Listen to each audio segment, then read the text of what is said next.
He was the victim. And I am disgusted that the Metropolitan Police will allow me to live fatherless for the rest of my life. In the stifling heat of a Las Vegas night, sirens wailed their discordant symphony, slicing through the thick silence that clung to an ordinary neighborhood, now shrouded in chaos and disbelief. Beneath the unforgiving glare of flashing red and blue lights, a family huddled together, their faces a montage of fear and grief. The echo of gunshots still hung in the air, a grim reminder of a home invasion turned deadly by police intervention. Their home, once a haven, was now a crime scene, marked with the indelible stain of violence. As they stood amid the tumultuous aftermath, the family found strength in unity, prepared to recount their harrowing ordeal. Welcome to No Tears for Black Girls, a true crime series created, written, and produced by award-winning writer John Reedburg and hosted by Samantha Paul. On November 12th, 2024, just after midnight, Brandon Durham frantically called 911 for help as two intruders attempted to break into his home where he and his teenage daughter were present. The Las Vegas Metropolitan Police Department reported that Durham, 43, clearly feared for their safety. During the call, Durham revealed that the intruders had successfully entered through both the front and back doors before stating his plan to barricade himself and his daughter in the bathroom.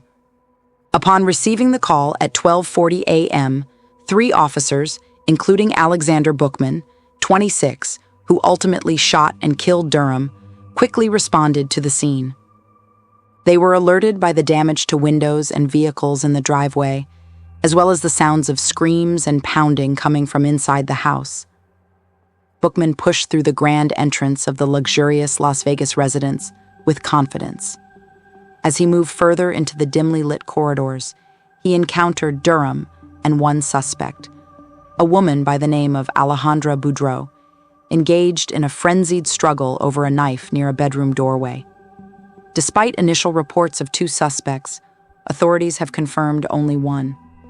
With unwavering authority, Bookman demanded they drop their weapon before firing his gun just seconds later. His shot struck both Durham and Boudreau, causing them to collapse onto the ground.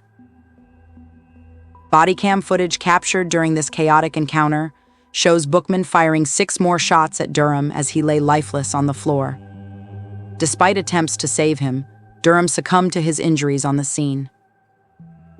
Meanwhile, Boudreau was taken into custody and now faces multiple charges related to her involvement in this terrifying incident: home invasion with a deadly weapon, domestic violence assault with a deadly weapon, child abuse, and engaging in an act that recklessly endangered others, resulting in death.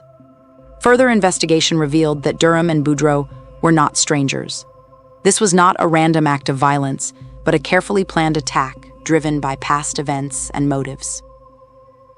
The Las Vegas Metropolitan Police Department has kept quiet about the case, refusing to disclose any additional details. It was discovered that this tragedy unfolded within Durham's own home, where his 15-year-old daughter, Isabella, was forced to witness the horrific events.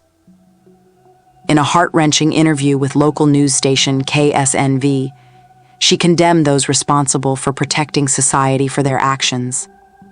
Isabella portrayed her father as a victim of uncontrollable rage and brutality, yet even in death, he was labeled as a suspect by those tasked with upholding justice. This betrayal cut deeper than any physical wound, leaving her alone and shattered forever. His partner, Rachel Gore, blames inadequate police training for the senseless loss.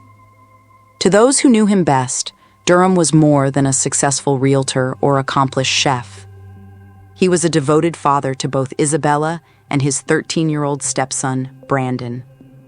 But now, their lives have been irreparably shattered by this unimaginable act. A GoFundMe has been set up to support the family during this devastating time, describing Durham as a man who tirelessly worked to provide them with love and security. But now, they must face an insurmountable void that can never be filled. My father was the absolute victim, no matter what could have happened. The violence that occurred here was under someone who was extremely, extremely angry and extremely violent. And the most frustrating part about all of this is it's very difficult for you to even watch. The man that is clearly in his home, minding his own business, trying to call for assistance, you shoot him instead of the one that's in a red hoodie and a ski mask.